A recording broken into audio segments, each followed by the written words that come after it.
నేను జబర్దస్త్ స్టేజ్ మీదకి రావడానికి కూడా చాలా తక్కువ టైం పట్టింది. కానీ ఈరోజు ఈ స్టేజ్ మీదకి రావడానికి నిజంగా చాలా ఎక్కువ టైం పట్టింది. ఒక టైంలో ఇలా అందరూ మాట్లాడుకుంటూ పోతే ఆగస్టు 9th వచ్చేస్తుందేమో అని సందేహం కూడా వచ్చింది. చిన్న సందేహం కూడా వచ్చింది నాకు నిజంగా. అసలు బేసిక్గా ఈ ఈవెంట్కి నేను ఇంకా కొంచెం ముందే రావాలి. దారిలోనే ఈ ఈవెంట్ చూసుకుంటూ వస్తున్నా. ఈలోపు వాడెవడో సుమగారికి లవ్ యూ చెప్పాడు. మాదాపూర్ వెళ్ళాల్సిన వాడిని అటు మణికొండ వెళ్ళి తిరిగి మళ్ళీ రివర్స్ అయ్యి వచ్చారు. ఎందుకంటే రాజీవ్ కనకాల గారే ధైర్యం చేయరు సుమగారికి చెప్పడానికి. అలాంటిది అతను ధైర్యం చేశాడు. అది సీరియస్గా సాహసం అనే చెప్పాలి అది. ఓకే, ఈ సినిమా నువ్వా వద్దు చాలు, మళ్ళీ చెప్తావేంటి? ఓకే, ఈ సినిమాలో నేను చేయలేదు. ఈరోజు ఈ ఫంక్షన్కి రావడానికి ఒకే ఒక్క రీజన్, మా నాగబాబు గారి అమ్మాయి ప్రొడ్యూస్ చేసింది కాబట్టి ఈరోజు ఇక్కడికి రావడం జరిగింది అంతే. అంటే ఆయన తన తమ్ముడు కళ్యాణ్ గారి గురించి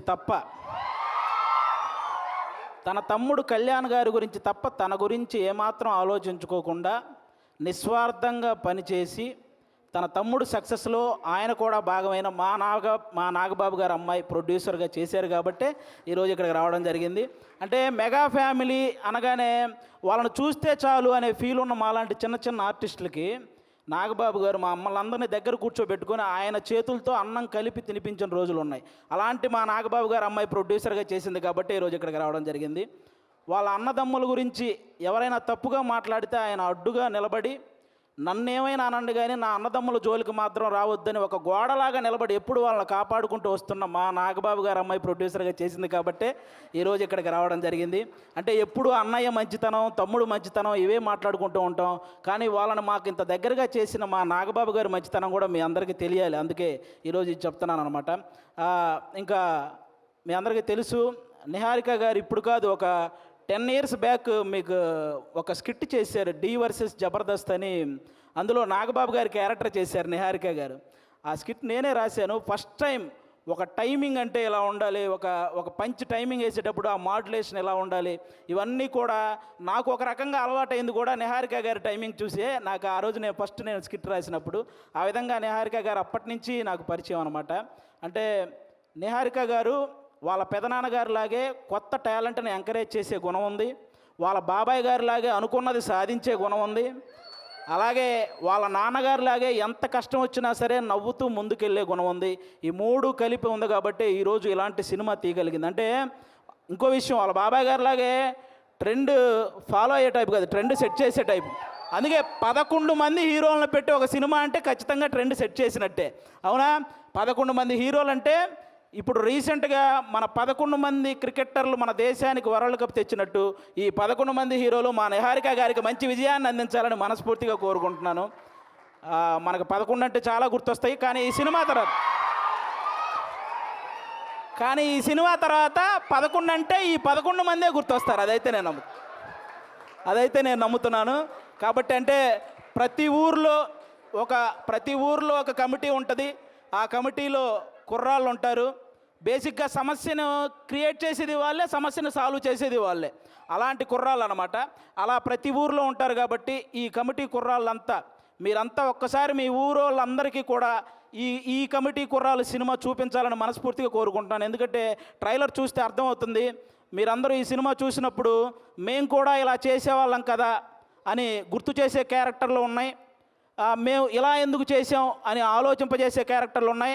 ఇక నుంచి ఇలా చేద్దాం అని అనుసరించే క్యారెక్టర్లు కూడా ఉన్నాయి అనిపిస్తుంది ఈ సినిమాలో.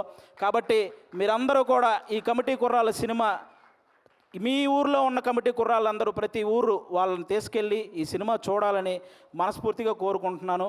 అలాగే ఈరోజు ఇక్కడికి ఈ సినిమాని ఆశీర్వదించడానికి వచ్చిన మన ముగ్గురు గెస్ట్ల హీరోలు, అంటే వాళ్ళు కథ నేను సెలెక్ట్ చేసుకోవటం కాదు, కథ నన్ను సెలెక్ట్ చేసుకోవాలి అని ఫీల్ అయ్యే 3 గెస్టులు ఇక్కడ ఉన్నారు మనకి. వాళ్ళ 3 వైవిధ్యమైన సినిమాలు చేస్తూ వస్తున్నారు. ఇక్కడ అడవిశేష్ గారు అయితే మామూలుగా ఎవరైనా సీట్లో కూర్చొని చూసే సినిమాలు ఈయన సీట్ ఎడ్జ్లో కూర్చొని చూసే సినిమాలు చేస్తుంటాడు. అంటే మొత్తం అన్ని ట్విస్టులు ఉంటాయి ఆయన ఏ సినిమా చేసినా. ఆయన ఇండస్ట్రీకి వచ్చినప్పుడు కొత్తలో ఆయన నేర్చుకుంది ఏంటంటే నా బాడీ లాంగ్వేజ్ ఎలాంటి సినిమాలు చేయకూడదో తెలుసుకున్నాడు ఫస్ట్ ఆయన. ఆ తర్వాత ఆయన చేసిన సినిమాలన్నీ ఎలాంటి ట్రెండ్ సృష్టించాయో మీ అందరికీ తెలుసు. అక్షాణం కానీ, గూఢాచారి, ఎవరు, మేజర్, ఇలా చెప్పుకుంటూ పోతే అన్ని అంటే ఆయన సినిమాలకు ఒక సపరేట్ ఫ్యాన్ బేస్ ఉంది.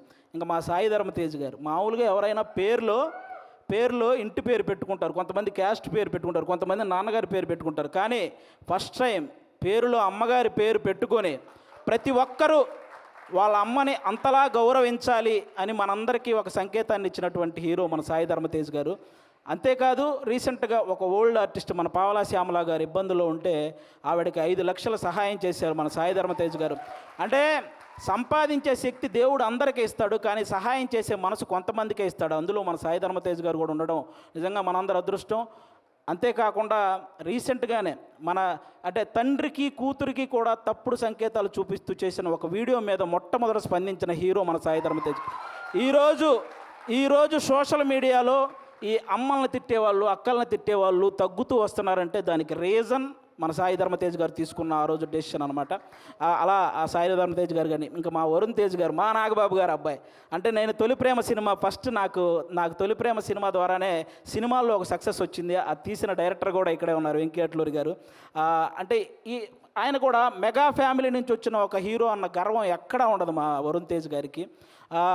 చిరంజీవి గారు లాగే వైవిధ్యమైన కథలను ఎంచుకుంటూ వెళ్తుంటారు. అంటే అప్పట్లో చిరంజీవి గారు రుద్రవీణ చేశారు, గ్యాంగ్ లీడర్ లాంటి సినిమా చేశారు, అలాగే చంటబ్బాయి లాంటి కామెడీ సినిమా చేశారు, ఆపద్ బాంధవ్ లాంటి ఒక ప్రయోగమైన సినిమా చేశారు. అలాగే మా వరుణ్ తేజ్ గారు కూడా తొలి ప్రేమ లాంటి లవర్ బాయ్ క్యారెక్టర్ చేశారు, ఫిదా లాంటి పక్కింటబ్బాయి లాంటి క్యారెక్టర్ చేశారు, అంతరిక్షం లాంటి ప్రయోగం చేశారు, గద్దలకొండ గణేష్ లాంటి మాసు చేశారు, F2 లాంటి ఫన్. అంటే ఒక డైరెక్టర్కి ఛాలెంజ్, నేను ఏదైనా చేయగలను, మీరు ఎలాంటి సబ్జెక్ట్తో వచ్చినా చేయగలను అనే హీరోగా మా వరుణ్ తేజ్ గారు తయారవుతున్నారు. కాబట్టి ఇలాంటి గెస్టులు ఈరోజు మన దగ్గరికి రావడం నిజంగా మీ సినిమాకి, అలాగే ముఖ్యంగా ఇక్కడ ఈరోజు ఎవరైతే కుర్రాళ్ళు ఉన్నారో మొత్తం, నేను బేసిక్గా ఇక్కడ ఎవరో కొత్త కుర్రాళ్ళు అన్నారు, కానీ వాళ్ళు స్టేజ్ మీద మాట్లాడింది, ట్రైలర్లో చేసింది చూస్తే ఈ ముందున్న వాళ్ళందరూ కొత్త కుర్రాళ్ళు అనిపించింది నాకు. అలా మాట్లాడుతున్నారనమాట. కానీ అస్సలు సినిమా ఎక్స్పీరియన్స్ లేని ఈ టాలెంటెడ్ కుర్రాళ్ళకి సినిమా మాత్రమే ఎక్స్పీరియన్స్ ఉన్న సాయి కుమార్ గారితో కలిసి చేయటం మీ అందరూ అదృష్టం నిజంగా. కాబట్టి మీ అందరికీ once again all the best. August 9 తర్వాత ఖచ్చితంగా ఈ సినిమాకి సక్సెస్ మీట్ ఉంటుందని నేను మనస్ఫూర్తిగా కోరుకుంటున్నాను. వన్స్ అగైన్ నిహారిక గారికి కూడా ఆల్ ద బెస్ట్ అండి. థ్యాంక్ యూ ఆది గారు. నెక్స్ట్ మీటింగ్కి మైక్ పట్టుకెళ్తున్నారా? అండ్ కొంతమంది మాట్లాడితే ఆపితే బాగుంటుంది అనిపిస్తుంది, కానీ ఈయన మాట్లాడితే మాత్రం చెవులు నిక్కబుడుచుకొని మరీ వింటూ ఉంటాము. సో ఆది గారు, thank you so much. Time 10:30 అవుతున్నా సరే you just lifted our spirits. Thank you very much. నేను ఇందాకటి నుంచి టైం 9:30 అయ్యింది అని నేను నా ప్రోగ్రామ్ షీట్లో చూసుకుంటూ ఉన్నాను ఆన్ ద ఫోన్. మర్చిపోయాను చూసుకుంటే, అది నా స్క్రీన్ షాట్. టైం ఆగిపోయింది అక్కడ. వెంకీ అట్లూరి గారిని వేదిక మీదకి రావాల్సిందిగా రిక్వెస్ట్ చేస్తున్నాము. ఎస్ సార్, తొలి ప్రేమ అండ్ ఇప్పుడు మనకి లక్కీ భాస్కర్ని అందించబోతున్నారు. వెంకీ అట్లూరి గారికి స్వాగతం అండ్ మీ ఓపికకి జోహారు. అందరికీ నమస్కారం అండి. నాకు లైఫ్ ఇచ్చిన ముగ్గురు ఇక్కడే ఉన్నారు, సాయి దుర్గా తేజ్, వరుణ్ అండ్ చాలామందికి తెలియదు నిహారిక కూడా. సో అప్పటికి ఇంకా అరౌండ్ 10 ఇయర్స్ బ్యాక్, అప్పటికి ఇంకా యూట్యూబ్, ఇంకా 3Gలో అందరి దగ్గర స్మార్ట్ ఫోన్లు లేని రోజుల్లో ఈ ఓటీటీలు ఏమీ లేవు. అప్పుడు షీ డిడ్ దిస్ ఎక్స్పెరిమెంట్, ముద్దుబాబు ఓకే. దానికి వచ్చేసి వెంకీ నువ్వు రాస్తావా, దాని ముందు మేము ఒక షార్ట్ ఫిల్మ్ చేసాం. నేను వచ్చి దానికి ఏడి, తను వచ్చేసి హీరోయిన్.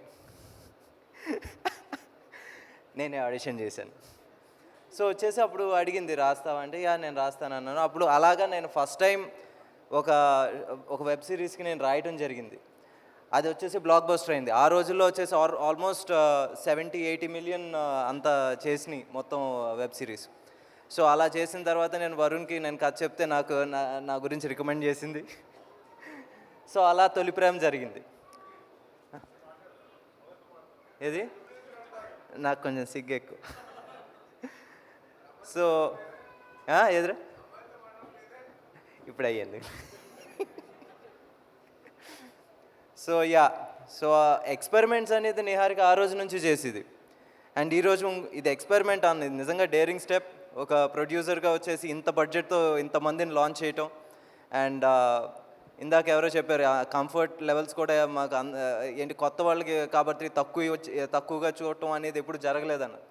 నిజంగా హ్యాట్స్ ఆఫ్ నిహారిక. ఎందుకంటే నాకు తెలుసు ఈవెన్ పెద్ద సినిమాలు చేస్తున్నప్పుడు కూడా వీళ్ళకి ఇది ఎందుకు చాలే అనుకుంటూ చూస్తారు. నిజంగా అది నువ్వు చేయకపోవటం యాజ్ అ ప్రొడ్యూసర్ నిజంగా హ్యాట్స్ ఆఫ్. అండ్ ఫనీ గారు నిజంగా thank you sir. And Ramesh sir నిజంగా సార్, ఎందుకంటే ఆర్టిస్టులను బాగా చూసుకుంటే చాలా అంటారు, నిజంగా సినిమా బాగా వస్తుంది. ఇక్కడ అందరూ there are so many happy faces here. So ఈరోజే చెప్తున్నాను, ఐ థింక్ ఇందాక నీకే చెప్పాను, ఇప్పుడు చెప్తున్నాను, వాట్ ఎవర్ ద బడ్జెట్ 3 రోజుల్లో రికవర్ అవుద్ది.